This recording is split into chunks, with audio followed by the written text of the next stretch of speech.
Halo teman-teman, selamat malam. Apa kabar kalian semua? Semoga kita selalu sehat ya teman-teman. Perkenalkan, saya Valenarus Irena, mahasiswa program studi Teknik Kimia Universitas Tribhuwana Tunggadewi Malang, dengan nomor induk mahasiswa 2019510025.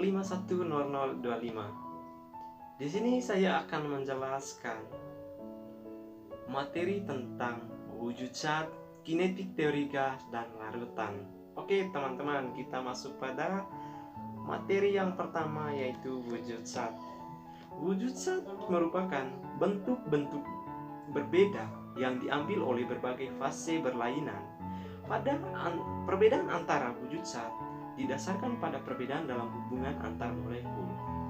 Oke teman-teman, wujud zat itu terdiri dari 3 macam teman-teman.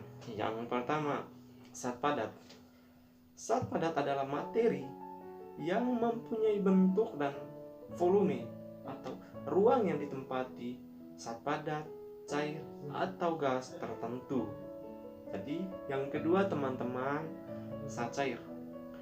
Zat cair mempunyai volume tertentu, tidak seperti zat padat. Zat cair akan berbentuk seperti wadah yang ditempatinya. Oke teman-teman, yang ketiga, zat gas.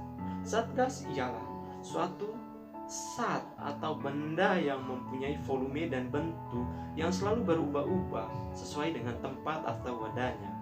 Contohnya seperti balon, ban sepeda, dan ban motor teman-teman. Oke teman-teman, kita lanjut.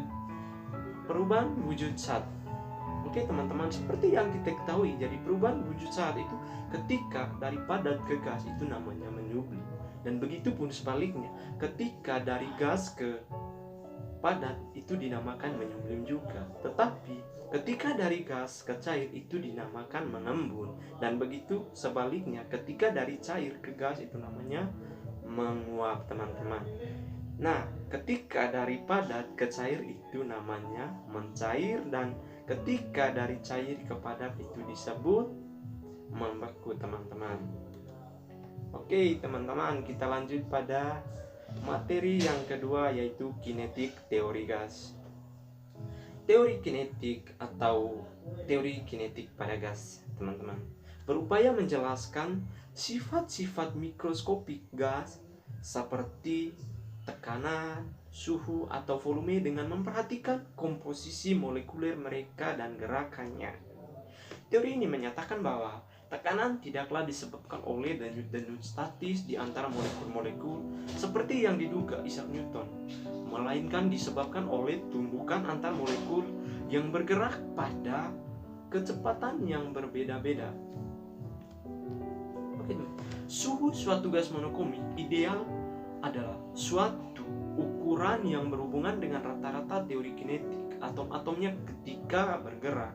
Di dalam animasi ini, ukuran atom-atom helium relatif terhadap jarak yang ditunjukkan berdasarkan skala tekanan di bawah 1950 atmosfer. Atom-atom bersuhu kamar ini memiliki laju rata-rata yang pasti. Oke teman-teman, kita masuk pada teori yang terakhir, yaitu larutan. Larutan adalah campuran homogen dari dua zat atau lebih berdasarkan daya hantarnya. Larutan terbagi dua, yaitu larutan elektrolit dan larutan non-elektrolit. Yang pertama teman-teman, larutan elektrolit. Larutan elektrolit adalah larutan yang dapat mengantarkan listrik. Ini terjadi karena dalam larutan mengalami ionisasi, contohnya NaCl, HCl, NaOH, dan lain-lain. Yang kedua teman-teman, larutan non-elektrolit adalah larutan yang tidak dapat mengantarkan listrik, sehingga dalam larutan ini tidak terjadi ionisasi, seperti larutan gula, urea, alkohol, dan lain-lain teman-teman. Oke teman-teman, jadi larutan elektrolit ini terbagi menjadi dua bagian juga teman-teman. Yang pertama larutan elektrolit kuat, dan yang kedua larutan elektrolit lemah. Oke teman-teman, itulah materi dari saya. Sekian saja dari saya ucapkan terima kasih.